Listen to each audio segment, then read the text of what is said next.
So the biggest technology investment that we're focusing on is how we can harness and capture culture. So we've done a lot of work in the space of culture. We have studies, we have research, we have tools and tech that help us understand how can brands integrate in culture, the culture EQ study that we've done. So understanding when brands are part of culture, it actually helps them perform better than just in media alone. So using AI and data and technology, not only to identify, but to integrate, to make it media actionable, to do the so what, to understand where that hockey stick, where the momentum is happening for each brand, because culture for one brand will be different than culture for another. So really creating these agentic agents to help us identify the right culture, the right moments for each client. So building tech and culture are obviously key attributes of Carat. So with that in mind, agencies are always talking about being more tech-enabled. Mm-hmm. But wanted to know, what does that mean in actuality, operationally? It's interesting. We've been being here at CES, I think AI, every year there's a theme, and obviously this year AI is a theme. I think when I think about it and having the conversations this week, I truly believe that it goes from being reactive to being predictive. The media mix modeling, the old tools used to be able to tell you what happened and then you react. Now we can know what will happen and how we can respond to that and how we can help our clients embrace, react, shift, change. So I do think going from a reactive to a predictive mindset really enables us to be better marketers.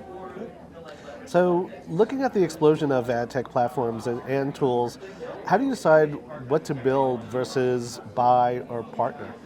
It's a great question. I think yes, and yes. I think we have to build, we have to buy, and we have to partner. And it really depends on what each client needs and what will work best. So I do not think there's a one overall solution that will help all clients, because again, based on their KPI, based on where they're sitting in terms of their competitive set. So I think identifying what works for our clients and will help us future-proof and be better is how we're looking at the overall space.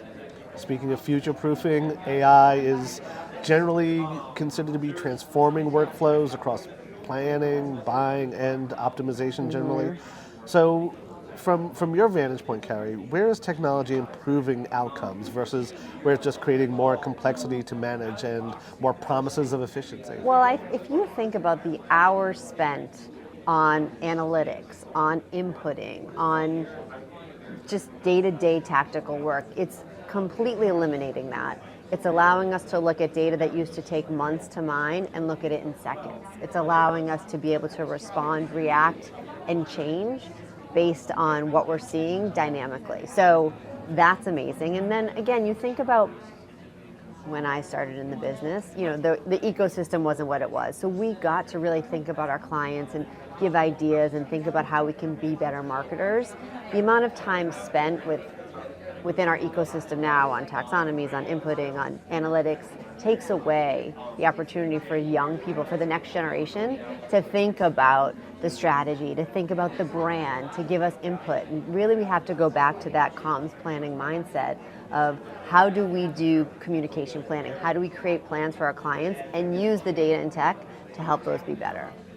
Carrie, as you think about that next generation, again, CES is all about looking forward. Mm-hmm. What technology capability or capabilities will separate leading agencies from pretty much everyone else in the next few years? It's a big question. I think the ability to be able to respond quicker, analyze data quicker, and understand and be predictive. I think that will really be able to catapult agencies and clients to be better and be more involved with the brand, to be marketers, not just media companies. So again, we have to be an extension of our brands, and it will allow us to, again, go back to old school building brands, selling products, creating revenue for our clients, and that's what we hope the future will bring.